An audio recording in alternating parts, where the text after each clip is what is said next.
amigos e amigas do canal Reflexões dos Avós. Fiquem tranquilos, não estou aqui para avisar que esta história será dividida em duas partes, como normalmente faço. Hoje quero reforçar alguns pontos fundamentais do nosso trabalho que vocês precisam entender. Cada relato que vocês ouvem aqui é real. Cada palavra, cada lágrima, cada suspiro. São pessoas comuns como eu e você, homens e mulheres, que carregam histórias extraordinárias, realidades que para muitos de nós soam como outro mundo. Elas nos procuram pelo e-mail disponibilizado na nossa comunidade e, após um processo rigoroso de verificação, gravamos suas memórias. Cada idoso tem seu jeito único de falar, de se expressar. Alguns abrem o coração por completo, outros guardam certas reservas. Hoje vocês ouvirão Dona Geralda. Por respeito aos seus filhos, principalmente ao mais velho, ela optou por omitir certos detalhes íntimos. É seu direito. É por isso que protegemos zelosamente a identidade de nossos colaboradores, nunca revelando endereços ou imagens sem autorização expressa. Estas histórias envolvem famílias inteiras, pessoas vivas, reputações construídas sobre silêncios dolorosos, não apenas o idoso que as compartilha. Sintam-se à vontade para comentar. Nossos idosos leem cada palavra que vocês escrevem, embora não respondam por questões de privacidade. Suas reações são o combustível que os encoraja a romper décadas de silêncio. Dona Geralda, a senhora tem a palavra. Oi, meu bem. Agradeço a Deus por você ter parado um pouquinho para ouvir essa velha contar sua história. Hoje em dia todo mundo vive atarefado, correndo, não é mesmo? Mas você tirou um tempinho do seu dia para me escutar. E isso aquece meu coração. Hoje eu tenho 69 anos, e quando olho minhas mãos enrugadas, vejo o mapa de toda uma vida de trabalho. Meus netos não acreditam quando conto das coisas que vivi. Como é que pode, vó? Eles me perguntam, com aqueles olhinhos arregalados. Mas Deus é testemunha de que cada palavra que conto é verdade pura. Nasci num casebre de taipa no interior, numa família de 14 irmãos. Papai, seu Sebastião, trabalhava na terra dos outros, e mamãe, Dona Josefa, se desdobrava entre a roça e os filhos que não paravam de chegar. Éramos tantos que às vezes me pergunto como mamãe conseguia lembrar o nome de todos nós. Pois eu mesma, quando queria falar com um deles, chamava todos, menos aquele que precisava falar. Nossa casa era pequena demais para tanta gente. Dormíamos amontoados em esteiras no chão, 4 ou 5 crianças juntas. Quando chovia forte, o teto de palha deixava passar água e acordávamos molhados. No calor, o suor escorria e misturava com poeira, deixando aquele cheirinho azedo que nunca saía da pele. A fome era companheira constante.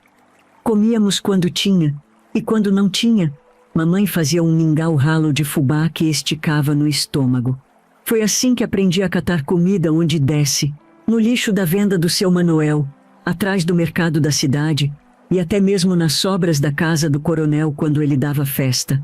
Mas não era só a gente que ia no lixo dele, não. Era bastante gente daquele bairro.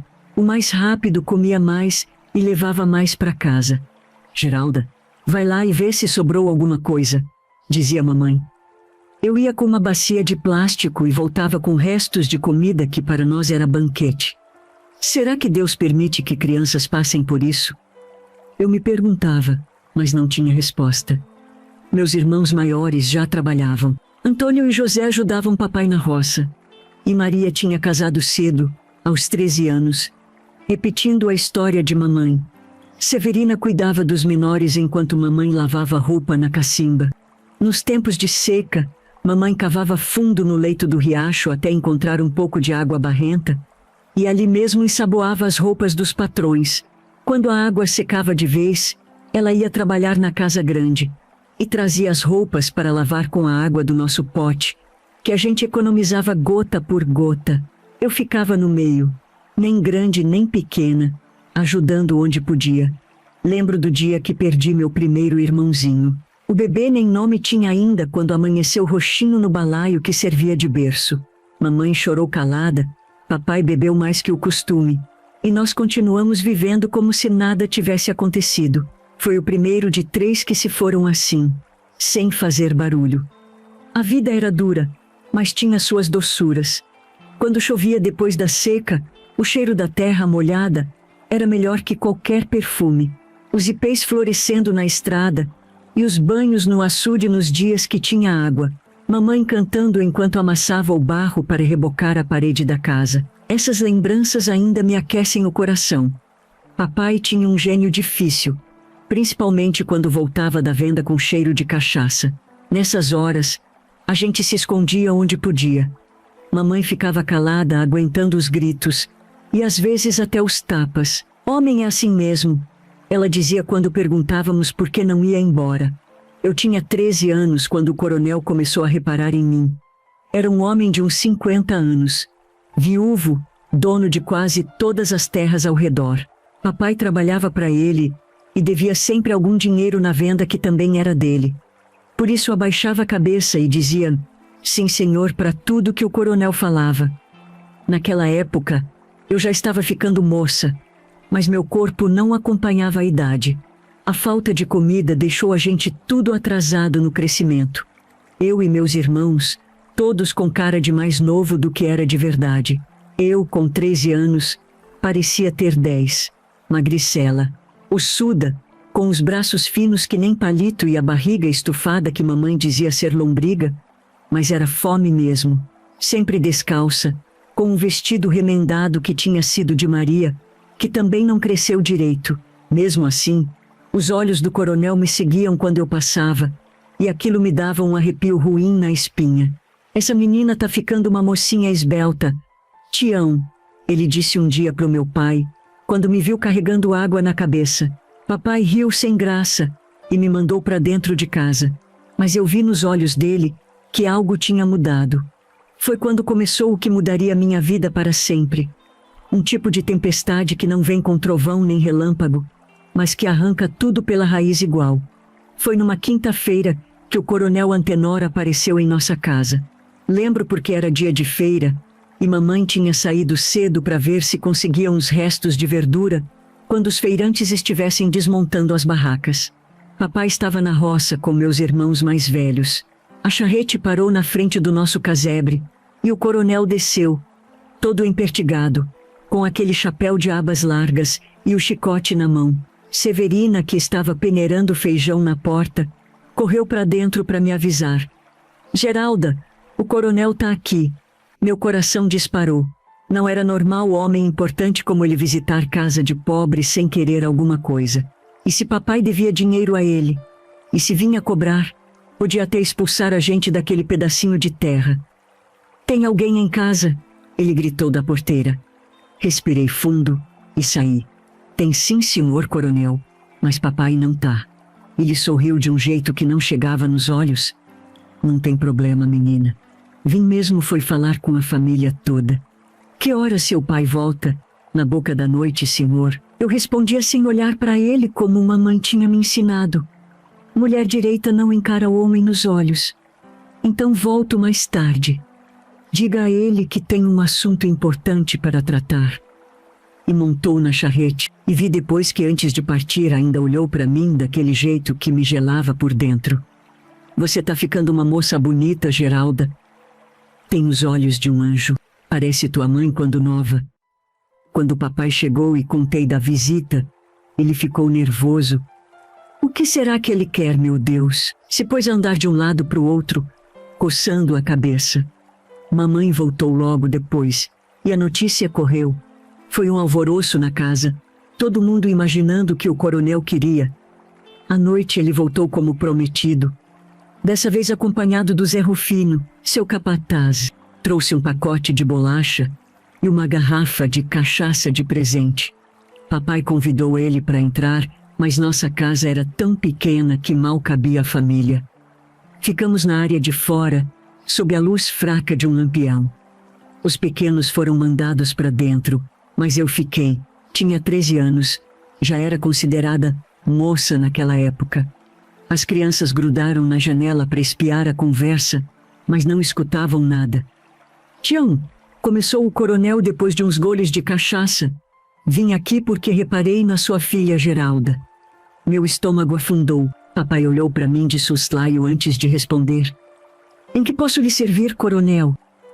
Estou precisando de uma mulher na minha casa, desde que Dona Maria, que Deus a tenha, partiu. A casa grande precisa de uma dona. Meus filhos já estão criados, mas ainda tenho os netos que aparecem de vez em quando. Minha mãe apertou o avental entre os dedos, o rosto tenso. Entendi o que estava acontecendo antes mesmo que o coronel terminasse. Quero me casar com a Geralda, ele disse sem rodeios. Sei que ela é nova, mas Maria, sua outra filha, não casou com a mesma idade e tá vivendo bem com o Tonho do armazém, não tá? O silêncio que seguiu pesava feito chumbo. Minha mãe abaixou a cabeça, meu pai tomou um gole da cachaça. Eu queria gritar, correr, me esconder, mas fiquei paralisada. Coronel, papai finalmente falou. É muita honra pro senhor querer uma filha minha. Mas Geralda ajuda muito aqui em casa. Escuta, Tião. O coronel cortou, vou ser direto. Sei que a situação de vocês não tá fácil. A dívida que você tem comigo na venda só aumenta. Seus meninos precisam de trabalho e você tá com idade avançando. Posso ajudar vocês. Além do dote pra moça, dou emprego pros meninos na fazenda. Perdoo sua dívida. E ainda, ele fez uma pausa dramática. Dou uma vaca leiteira, das melhores. Imagina, Sebastião, leite fresco todo dia pros pequenos. Vi o olhar do meu pai mudar. Aquela vaca significava mais que qualquer dinheiro. Era comida garantida por tempos. Naquela noite, entendi que meu destino tinha sido selado.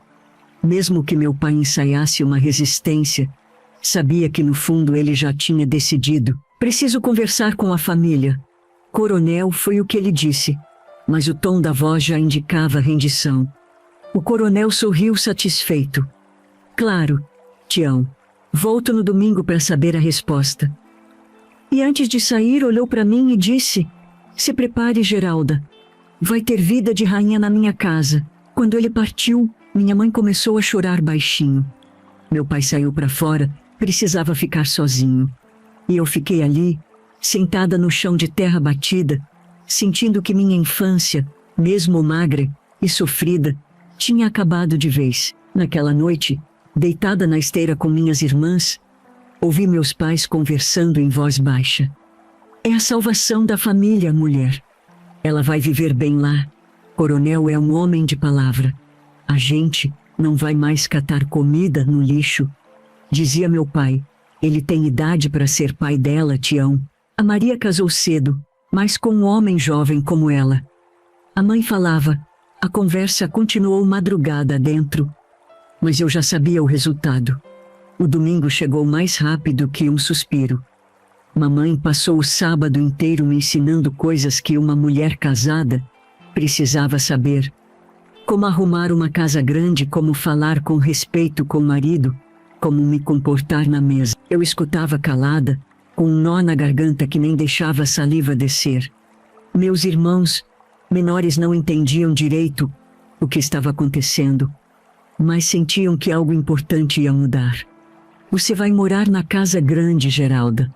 Perguntou Luzia, minha irmã de 7 anos. Vai sim, respondeu Severina por mim. E vai ser madame, não é, Geralda? Eu não conseguia responder. Só pensava nos olhos do coronel, naquele jeito que ele me olhava. Tinha medo, mas não sabia exatamente do que. Ninguém explicava para a menina o que acontecia entre marido e mulher. Era como pular num poço sem saber a profundidade. O coronel chegou pontualmente após o almoço, dessa vez numa caminhonete. Junto com ele veio não só o capataz, mas também um homem de terno que descobri ser o juiz da cidade. Traziam papéis, uma garrafa de vinho e uma caixa com um vestido. Na frente da casa, amarrada numa árvore, estava ela, a vaca leiteira. Um animal bonito, gorda e de pelo brilhante, que logo atraiu a atenção das crianças. Era a primeira vez que teríamos um animal daqueles. significava leite todos os dias, queijo, talvez até manteiga. Então, Tião, qual a decisão? Perguntou o coronel enquanto acendia um charuto. Meu pai olhou para mim, depois para a vaca, depois para os meus irmãos que rodeavam o animal com olhos brilhantes. A gente aceita, coronel. É muita honra. Foi assim, simples assim, como quem fecha negócio de um saco de farinha. Minha mãe chorava num canto, disfarçando as lágrimas no avental. Minhas irmãs me olhavam com um misto de inveja e pena. O juiz abriu uma pasta e tirou uns papéis. Preciso das assinaturas, disse ele sem olhar nos olhos de ninguém. Deve ter feito aquilo muitas vezes. Casar meninas com homens velhos era comum naquela época. Meu pai fez um X no papel já que não sabia escrever. O coronel assinou com uma caneta de ouro que tirou do bolso. Então o juiz virou para mim. A senhorita precisa assinar também. Fiquei parada, sem saber o que fazer. Eu sabia escrever meu nome. Tinha aprendido na escola, antes de ter que parar de estudar para ajudar em casa. Mas minhas mãos tremiam tanto que mal conseguia segurar a caneta. Vamos, menina, apressou o juiz. Se não sabe escrever, avisa logo. Fiz um rabisco que mal parecia meu nome. E pronto. Estava casada. Agora vá se arrumar, ordenou o coronel. Você vem comigo hoje mesmo. Hoje? Minha mãe perguntou alarmada. Mas a gente nem preparou nada. Não precisa preparar nada, Dona Josefa. Na casa grande tem tudo o que ela vai precisar. Minha mãe me levou para dentro para me ajudar a vestir o vestido que o coronel tinha trazido. Era branco, com rendas, bonito demais para mim. Parecia roupa de boneca. Enquanto me ajudava a vestir, ela chorava e dizia: minha filha, sei que é difícil, mas é melhor assim. Você vai ter uma vida que eu nunca pude te dar. Vai comer todo dia, vai dormir numa cama de verdade. Ela hesitou sem saber como dizer. Só obedece ele em tudo, tá? Homem gosta de mulher obediente. Saí do quarto já vestida noiva. O vestido ficava largo no meu corpo, irrado pela fome. Meus irmãos olharam espantados, como se eu fosse outra pessoa. O coronel sorriu satisfeito e me estendeu a mão. Vamos, senhora Antenor. Dei um último abraço em cada um dos meus irmãos. O bebê chorava no colo da minha mãe, como se pressentisse que algo estava errado. Papai me deu a bênção, fazendo o sinal da cruz na minha testa. Que Deus te proteja, minha filha. Ele disse, e vi lágrimas nos olhos dele pela primeira vez na vida. Entrei na caminhonete do coronel e olhei pela última vez para minha família reunida na frente do casebre. A vaca leiteira pastava tranquila, debaixo da árvore, alheia ao fato de que tinha sido trocada por uma menina de 13 anos. Enquanto nos afastávamos, ouvi meus irmãos menores gritando: Tio Geralda, traz doce quando vier visitar. Nunca vou esquecer aquele dia. O dia em que deixei de ser Geralda, a menina que catava comida no lixo, para me tornar Dona Geralda, a esposa do coronel Antenor. A casa do coronel ficava a uns 5 quilômetros da nossa, mas parecia outro mundo. Uma construção grande, de tijolos, com varanda em toda a volta cercada por um jardim bem cuidado. Tinha até uma fonte no centro, com água que jorrava dia e noite. Um luxo que eu não conseguia entender naquela região onde a água era tão preciosa. Quando chegamos, algumas mulheres já estavam na porta esperando. A governanta, Dona Teresa, uma senhora séria de cabelos grisalhos, Jurema, a cozinheira, e mais 2 empregadas de meia idade que me olharam com curiosidade. Esta é Dona Geralda, a nova patroa de vocês, apresentou o coronel. Tratem ela com o mesmo respeito que tratam a mim. Fiquei sem graça com aquela apresentação. Como é que eu, que até ontem catava comida no lixo, agora era patroa? Não sabia nem como agir, para onde olhar. Dona Teresa me guiou pela casa, mostrando cada cômodo. Tinha sala de visitas, sala de jantar, escritório, 5 quartos, cozinha grande, despensa cheia de mantimentos. Aqui vai ser seu quarto, ela disse, abrindo a porta de um aposento maior que minha casa inteira. Tinha uma cama enorme com dossel, um guarda-roupa de madeira escura, penteadeira com espelho e até uma banheira no banheiro privativo. Meu quarto? Perguntei confusa. E o do coronel? Dona Teresa tossiu, desconfortável. O coronel tem o quarto dele no fim do corredor, mas ele vai visitar a senhora à noite. Naquela hora não entendi bem o que ela queria dizer. Era tudo tão estranho, tão diferente do amontoado de gente dormindo junto que eu conhecia. No jantar, fui apresentada formalmente ao resto da casa. Havia o Juvenal, que cuidava do jardim, o Zé Rufino, capataz que eu já conhecia, e o João, que era motorista e fazia serviços gerais. Sentei à mesa com o coronel, em silêncio absoluto, enquanto ele falava sobre seus negócios.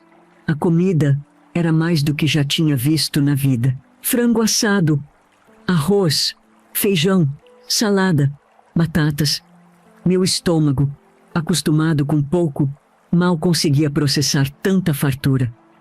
Coma mais, mulher, insistia o coronel, enquanto enchia meu prato. Precisa ganhar corpo. Depois do jantar, o coronel me levou ao quarto e disse que eu deveria tomar banho e me preparar para dormir. Fui deixada sozinha, finalmente, e chorei quietinha debaixo do chuveiro de água quente. Não conseguia acreditar no que estava acontecendo. Deitei na cama grande demais para mim, usando uma camisola de tecido fino que uma das empregadas tinha separado. Eu já tinha pegado no sono quando a porta se abriu e o coronel entrou usando um roupão. Já dormindo, Geralda? Ele perguntou, sentando na beirada da cama. Não, senhor, respondi, me encolhendo. Não precisa me chamar de senhor agora. Sou seu marido. O que aconteceu depois nunca contei para ninguém, nem para minha mãe quando me visitou semanas depois, nem para as minhas irmãs quando cresceram. É uma dor que guardei só para mim durante muito tempo. Só sei que chorei baixinho a noite toda, sentindo uma dor no corpo e na alma. De manhã, o coronel já tinha saído para cuidar dos negócios. Dona Teresa me trouxe café na cama e me olhou com uma compaixão silenciosa que dizia tudo. Ela sabia. Todas as mulheres daquela casa sabiam. Era assim que funcionava o mundo.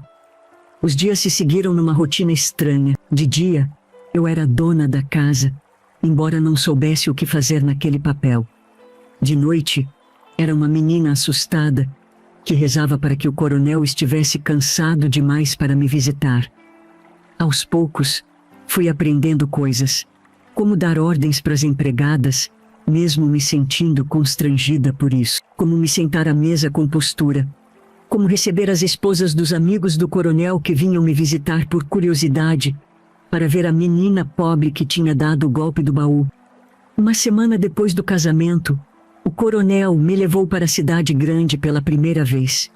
Comprou roupas, sapatos, até um relógio de pulso. Me apresentou às pessoas importantes como minha esposa. Eu sorria, mas por dentro era como se outra Geralda estivesse presa, gritando para sair. Às vezes pensava na minha família. Será que estavam comendo bem? Será que a vaca estava dando leite suficiente? O coronel permitia que eu mandasse mantimentos para eles, e até levei meus irmãos menores para passar um dia na casa grande. Eles ficaram maravilhados com tudo, especialmente com a comida. Voltaram para casa contando que a Geralda agora era rica. Mas riqueza não era o que eu sentia. Sentia um vazio, uma tristeza, que nem todo conforto material podia preencher. 2 meses depois do casamento, comecei a passar mal pelas manhãs. Dona Teresa foi a primeira a notar e chamou o médico discretamente. A notícia veio sem surpresa para ninguém, exceto para mim mesma. Eu estava grávida. O coronel ficou radiante, orgulhoso como se tivesse realizado uma grande façanha. Para mim era medo que eu sentia. Como eu poderia ter um filho? Como caberia uma criança dentro da minha barriga tão magra? Os meses seguintes trouxeram mudanças no meu corpo e na forma como as pessoas me tratavam. A barriga foi crescendo e com ela veio um respeito diferente. Já não era mais vista apenas como a menina que casou com o coronel, mas como a mãe do herdeiro do coronel. Era como se o bebê me desse um valor que eu sozinha não tinha. O coronel passou a me tratar com mais cuidado. Até disse que me amava. Trazia presentes da cidade, chamava médico ao menor sinal de desconforto. Mandou até fazer um quarto especial para o bebê, com móveis encomendados da capital. Para mim foi um alívio quando ele deixou de me procurar à noite, dizendo que era melhor esperar o bebê nascer. Aprendi a ler melhor e a escrever durante a gravidez. Uma professora vinha 3 vezes por semana me dar aulas. O coronel dizia que a mãe do filho dele não podia ser analfabeta. No início, a professora Dona Matilde me tratava com desdém, como se eu fosse uma causa perdida, mas logo se surpreendeu com minha vontade de aprender. As letras eram uma porta para um mundo que eu nem sabia que existia. A senhora tem facilidade, Dona Geralda, ela dizia, espantada quando eu aprendia rápido as lições. Nessa época, comecei a conhecer melhor a família do coronel. Seus 2 filhos mais velhos do primeiro casamento moravam na capital, mas vinham visitar de vez em quando. Augusto, o mais velho, tinha quase 30 anos e me olhava com desprezo mal disfarçado. Arthur, de 25, era mais educado, mas igualmente distante. Para eles, eu era apenas uma caipira que tinha dado sorte. Pai, ela tem idade para ser sua filha. Ouvi Augusto reclamar uma vez quando pensava que eu não estava escutando. O que vão dizer na capital? O que disserem não me importa, respondeu o coronel. Estou velho demais para me preocupar com falatório. Além do mais, ela está esperando um filho meu herdeiro. E os nossos direitos? E a herança? Nada muda para vocês. Terão sua parte, como sempre prometi. Mas esse filho também terá a dele. As visitas deles eram sempre tensas, cheias de olhares enviesados e conversas interrompidas quando eu entrava no ambiente. Aprendi a me recolher nesses momentos, a ficar no meu quarto lendo os livros que Dona Matilde me emprestava. Foi assim que descobri histórias de mulheres fortes, de outros mundos e outras vidas possíveis. Eu devorava cada página, cada palavra, como antes devorava restos de comida quando tinha fome. Minha família também mudou nesse período. Com o dinheiro e a ajuda que o coronel mandava, meu pai construiu uma casa de tijolos, pequena mas decente, com chão de cimento e telhado que não deixava a chuva passar. Meus irmãos mais velhos trabalhavam na fazenda do coronel, com salário regular. Os menores iam à escola. A vaca leiteira tinha tido um bezerro, duplicando a produção de leite. Você teve sorte, minha filha, dizia a mamãe quando vinha me visitar. Deus ouviu nossas preces. Eu sorria, mas não conseguia concordar por dentro. Não era sorte o que eu sentia quando acordava sozinha naquela casa grande demais, quando via o coronel beijar outras mulheres nas festas, achando que eu não percebia, quando ouvia os empregados comentando sobre a menina que virou madame. Em setembro de 70, depois de um parto difícil que durou quase 2 dias, nasceu o meu primeiro filho, um menino forte, de pele clara e olhos azuis como os meus. O coronel estava fora, numa viagem de negócios, e só voltou 3 dias depois. Quando viu o menino, seus olhos brilharam de orgulho. Vai se chamar Antenor Filho como eu, decidiu, sem me consultar. Eu queria chamar ele de Sebastião, como meu pai. Mas não disse nada. Aprendi que certos silêncios eram mais seguros que certas palavras. O bebê trouxe uma alegria que eu não esperava. Nos meses que se seguiram, era como se eu tivesse encontrado um propósito. Cuidar dele, amamentar, ver cada pequeno progresso, o primeiro sorriso, a primeira vez que segurou meu dedo. Eram momentos que me faziam esquecer tudo mais. O coronel ostentava o filho como um troféu. Fazia questão de mostrar para todos os amigos, para os empregados, para qualquer um que viesse à casa. Meu herdeiro, ele repetia. Para mim, sobrava o papel de mãe dedicada e esposa discreta. O menino crescia forte e saudável, diferente de mim e meus irmãos na mesma idade. Tinha bochechas rosadas, pele limpa, olhos vivos. Aos 6 meses já engatinhava pela casa, sob os olhares orgulhosos do pai. Eu também crescia, não só no corpo que finalmente ganhava formas de mulher, agora bem alimentada, mas na mente. A professora continuava vindo, e eu já lia livros inteiros, escrevia cartas, fazia contas. O coronel, vendo meu interesse, até me comprou uma estante cheia de livros. Minha mulher não pode ser ignorante, ele dizia, como se minha educação fosse mais uma de suas posses, como o carro novo ou o relógio de ouro. Quando Antenorzinho completou 1 ano, eu engravidei novamente. O coronel ficou contente, mas não tanto quanto da primeira vez. Espero que seja outro menino, ele dizia, passando a mão na minha barriga já crescida. Foi uma menina, uma bebê linda, de pele clarinha e olhos pretos como os do pai. Chamei ela de Maria José. Desta vez ele me deixou escolher o nome. Ele não se opôs, mas percebi que não tinha o mesmo entusiasmo que demonstrava pelo filho homem. A chegada de Maria José mudou algo dentro de mim. Se com Antenorzinho eu tinha descoberto um propósito, com ela descobri uma força que não sabia que existia. Talvez porque ela fosse menina como eu. Talvez porque eu via nos olhinhos dela um reflexo do meu próprio olhar perdido de anos atrás. O coronel continuava seus negócios, cada vez mais próspero. Comprou mais terras, construiu uma casa na capital, começou a se envolver com política. Seus filhos mais velhos apareciam apenas em ocasiões especiais e sempre mantinham distância de mim e das crianças. Para eles, éramos intrometidos, pessoas que não pertenciam àquele mundo.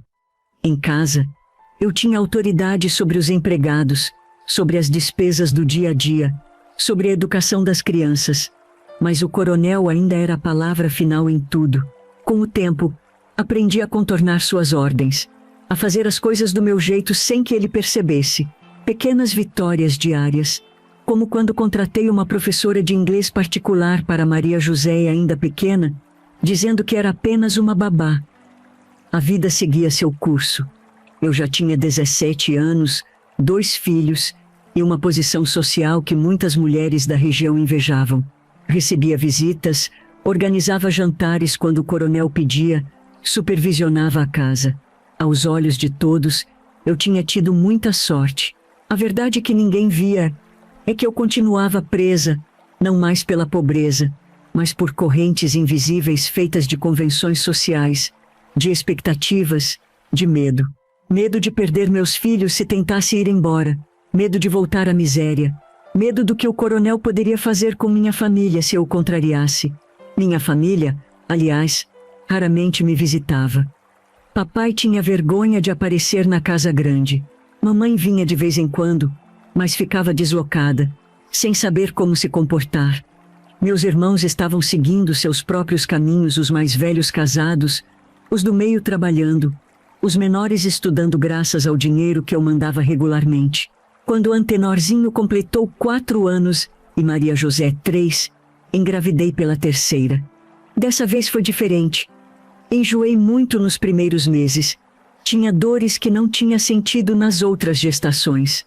O médico dizia que era normal, que cada gravidez é de um jeito, mas eu sentia que algo não estava certo. No 5º mês, acordei no meio da noite com uma dor aguda no ventre e o colchão molhado de sangue. Gritei por socorro e a casa toda acordou em alvoroço. O coronel mandou buscar o médico na cidade, mas quando ele chegou já era tarde demais. Eu tinha perdido o bebê. Ele me entregou meu menino tão miúdo e mole nos meus braços. Que dor imensa é perder um filho. Lembrei da minha mãezinha que tinha perdido bem mais de um. Foi a primeira vez que vi o coronel chorar. Ele quem enterrou o nosso menino, no jardim de casa. Depois se trancou no escritório com uma garrafa de uísque. Fiquei dias de cama, fraca pela perda de sangue e pela tristeza. As crianças não entendiam o que tinha acontecido. Perguntavam pelo irmãozinho que tinham dito que viria. Maria José subia na minha cama e me enchia de beijos, como se soubesse que eu precisava daquele conforto silencioso. Quando me recuperei, o coronel já tinha voltado à sua rotina, como se nada tivesse acontecido, mas algo tinha mudado entre nós. Ele me olhava diferente, como se eu tivesse falhado em alguma obrigação importante. Nossas conversas, que nunca tinham sido muitas, ficaram ainda mais raras. Os anos foram passando, As crianças cresceram. Antenorzinho, aos 10 anos, foi mandado para um colégio interno na capital, por insistência do pai. Meu filho vai ter a melhor educação, dizia o coronel, orgulhoso. Maria José ficou comigo até os 8, quando também foi enviada para um colégio de freiras, apesar dos meus protestos. A casa grande ficou silenciosa sem as crianças. Sentia falta deles o tempo inteiro. Os anos foram passando e eu já era considerada uma mulher madura. O coronel, agora com mais de 60 anos, tinha se tornado um homem importante na política regional. Era deputado estadual, tinha contatos no governo, era convidado para eventos na capital, passava cada vez menos tempo em casa, e quando estava, mal conversávamos. Dormíamos em quartos separados como sempre. Um arranjo que, para ser honesta, me aliviava. Minha família tinha se espalhado. Papai morreu. Mamãe foi morar com minha irmã Severina, que tinha se casado com um pequeno comerciante. Meus irmãos estavam todos encaminhados na vida. Alguns longe, outros ainda na região. A vaca leiteira, que tinha sido o preço da minha infância, tinha morrido há muito tempo. A vida seguia seu curso previsível até aquela tarde de domingo, quando recebi a visita inesperada de Arthur, o filho mais novo do coronel. Diferente do irmão, Arthur sempre me tratou com um mínimo de respeito. Estava agora com quase 40 anos, casado, pai de 3 filhos, advogado bem-sucedido na capital. Dona Geralda, ele começou, sentando na varanda depois do almoço. Preciso te contar algo importante. Meu coração acelerou. Era sobre as crianças? Tinha acontecido alguma coisa com elas? Meu pai está doente, ele disse sem rodeios. Câncer no pulmão, em estágio avançado. Os médicos deram a ele no máximo 6 meses. A notícia me atingiu como um soco. Não que eu amasse o coronel, nunca tinha amado. Mas ele era uma presença constante na minha vida há tanto tempo que não conseguia imaginar um mundo sem ele. Ele sabe? Sim. Recebeu o diagnóstico na semana passada, na capital. Não quis que ninguém soubesse ainda, mas achei que a senhora tinha o direito de se preparar. Arthur me olhava com uma expressão que eu não conseguia decifrar. Pena? Preocupação? Algo mais? Obrigada por me contar, respondi, tentando processar a informação. Tem mais uma coisa, ele continuou, parecendo desconfortável. Meu pai, bem, ele tem outra família na capital. Dessa vez a surpresa foi menor. Sempre suspeitei que o coronel tivesse outras mulheres em suas longas estadias fora. Mas uma família? Uma mulher e 4 filhos, explicou Arthur. O mais velho tem 19 anos. Fiz as contas rapidamente. Essa época eu tinha acabado de perder o bebê, e o coronel tinha começado a passar mais tempo na capital. Fazia sentido. Por que está me contando isso? Perguntei. Porque vai haver disputa pela herança. Augusto já está se movimentando feito formiga em açucareiro para garantir que esses filhos não reconhecidos fiquem de fora. Ele já falou com advogados, está juntando documentos, tudo por baixo dos panos. Achei que a senhora deveria saber logo, para proteger os direitos de Antenorzinho e Maria José. Agradeci a Arthur pelo aviso e passei o resto do dia com o coração apertado, como se uma pedra tivesse entalado no peito. Não foi pela traição do coronel com aquela outra mulher, isso eu já até desconfiava há anos, mas por perceber que meu marido estava mesmo morrendo. Um arrepio gelado subia pela minha espinha quando pensava: o que vai ser de mim sem o coronel? Quem vai mandar nesta casa enorme? E meus filhos? Será que iam respeitar a mãe sem o pai por perto? E o que mais me doía, Deus do céu, era ver a ganância das pessoas. O homem nem tinha descido 7 palmos de terra, ainda respirava, e os urubus já estavam voando em círculos, disputando os pedaços. Seus próprios filhos. Que absurdo, meu pai. Briga por dinheiro, por terra, por poder. Enquanto o dono ainda estava vivo, o coronel voltou da capital na semana seguinte.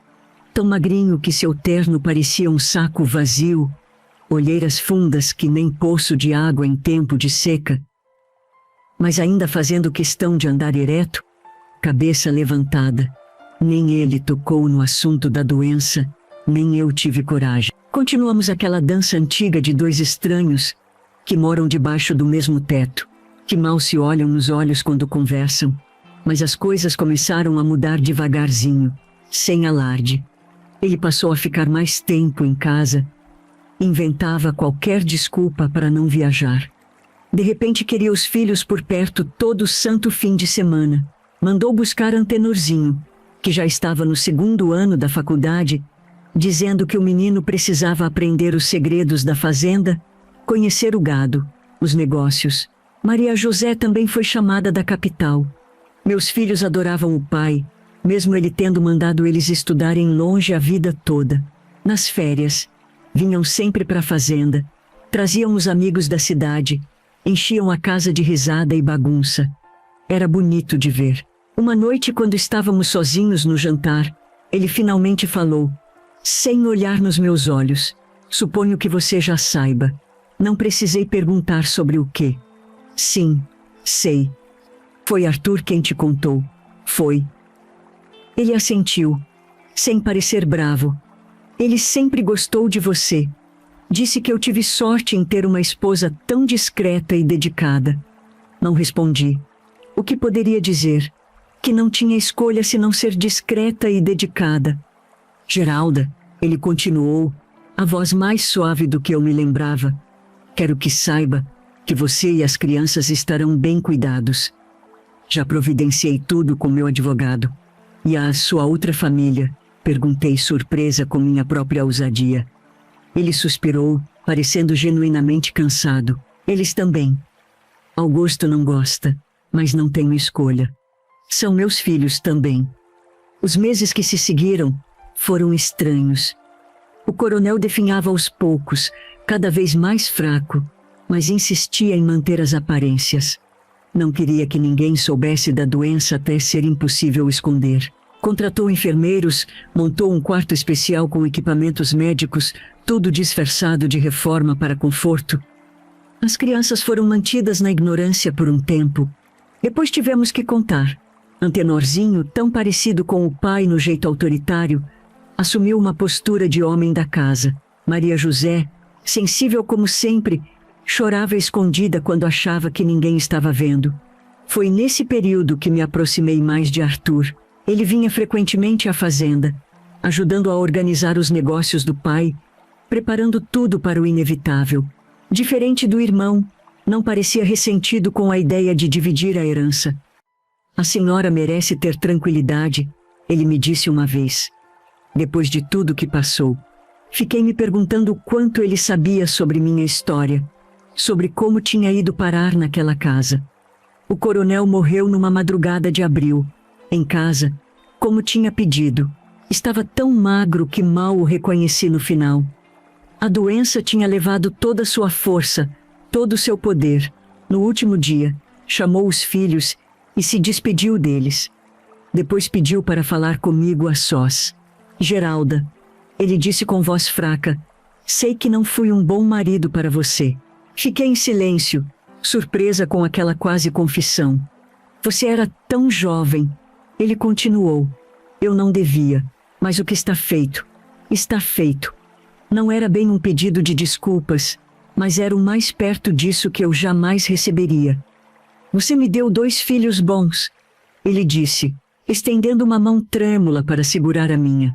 Cuidou da minha casa, do meu nome. Nunca me envergonhou. Senti tristeza. Eu nunca amei ele, mas não tinha ódio, nem mágoa, por tudo que ele me fez. Descanse em paz. Foi tudo o que consegui dizer. O funeral foi grandioso, como convinha a um homem de sua posição. Políticos, fazendeiros, gente importante da região, veio prestar suas últimas homenagens. Eu, vestida de preto, recebi os pêsames com a dignidade que se esperava da viúva.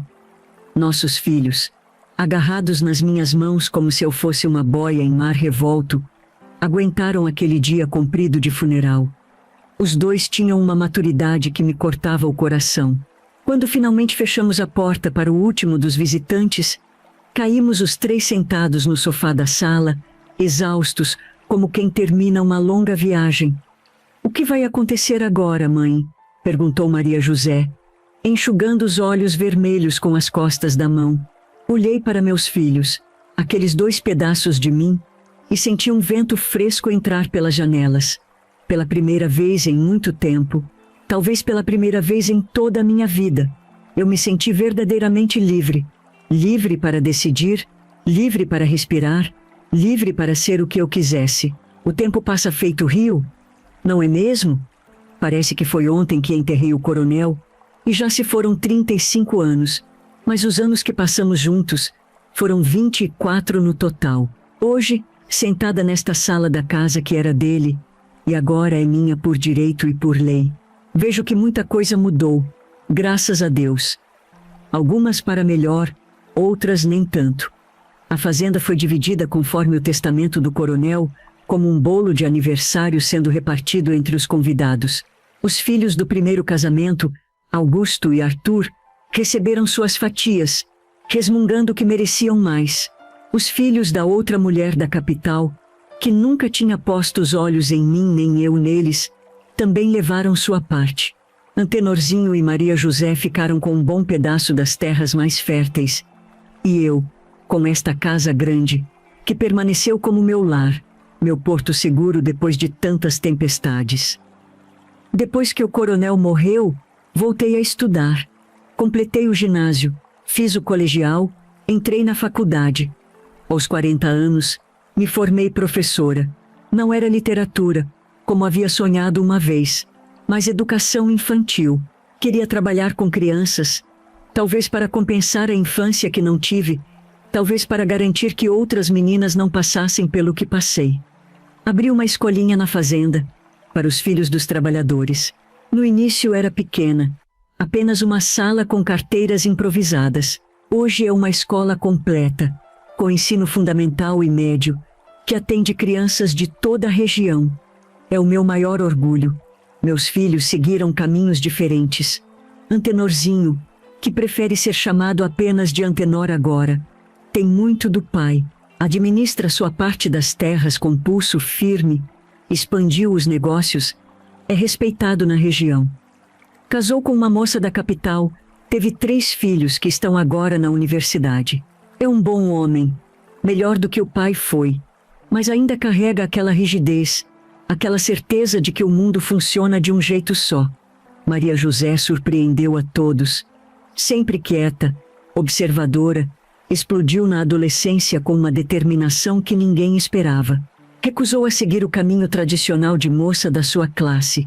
Foi estudar medicina na capital, se especializou em pediatria. Hoje trabalha em uma clínica que atende crianças pobres. É conhecida pela dedicação aos pacientes. Ela é mãe de 4 meninas lindas. Eu vivi muitas vidas depois que viuvei. Primeiro a de estudante tardia, devorando livros como quem recupera o tempo perdido. Depois a de professora, descobrindo a alegria de ver uma criança aprender a ler, a escrever, a sonhar, e para minha própria surpresa, conheci o amor verdadeiro aos 50 anos. Era um agrônomo que apareceu na fazenda para ensinar os trabalhadores a plantar de um jeito novo. Manuel tinha os cabelos branquinhos feito algodão, rugas de sol no rosto e um jeito calmo que me dava paz. No começo eu só servia café quando ele vinha. Depois já ficava na sala ouvindo as explicações que ele dava para o pessoal. Um dia, ele me convidou para ver o pomar que estava reformando. Caminhamos lado a lado, ele explicando cada pé de fruta como se fosse um filho. Virou costume, todo domingo. Depois da missa, a gente passeava pela fazenda, conversando sobre coisas simples da vida. Ele falava da mulher que tinha perdido, eu contava das crianças. Até que no entardecer, com o céu todo laranja e rosa, ele pegou minha mão e nunca mais soltou. Casamos numa cerimônia simples na capela da fazenda.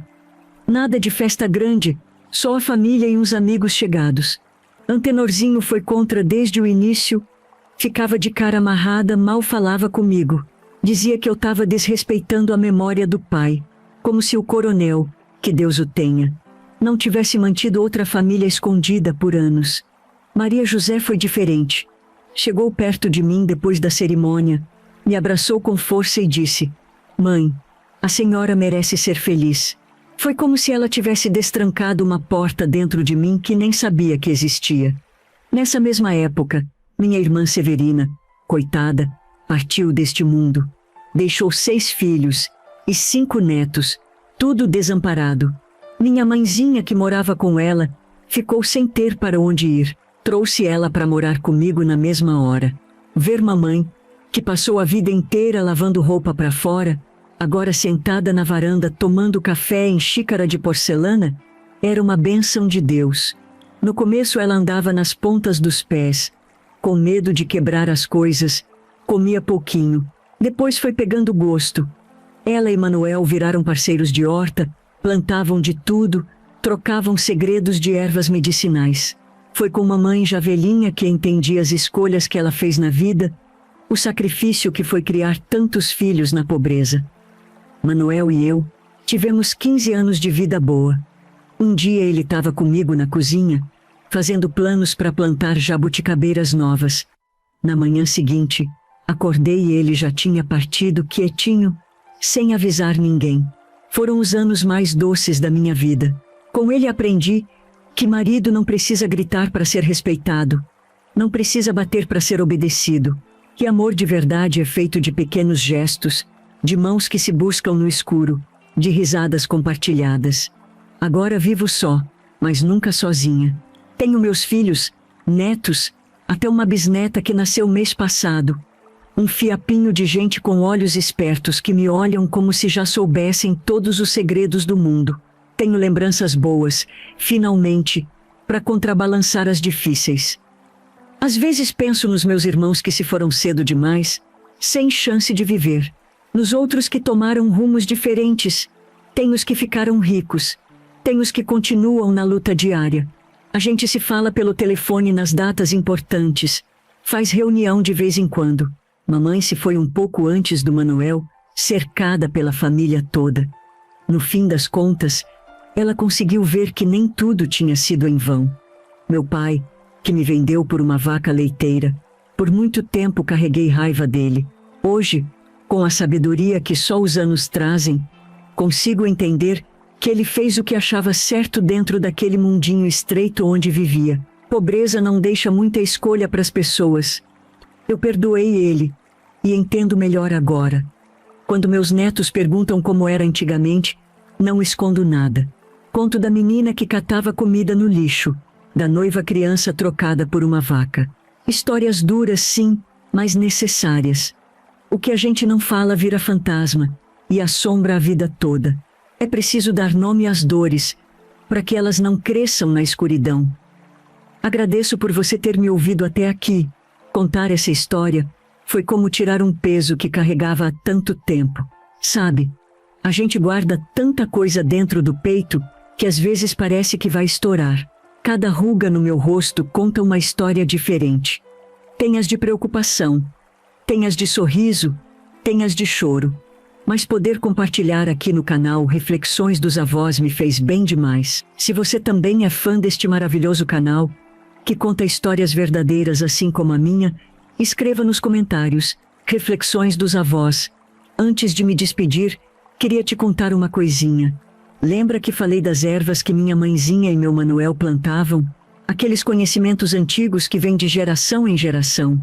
Então, o pessoal do canal juntou várias dessas receitas no livrinho 100 Chás das Avós para Diversos Males. É uma preciosidade, viu? São receitas que nossas avós e bisavós usavam, tudo natural, sem química. Tem chá para acalmar os nervos, esse eu uso até hoje. Tem para dor de barriga, para gripe, para melhorar o sono.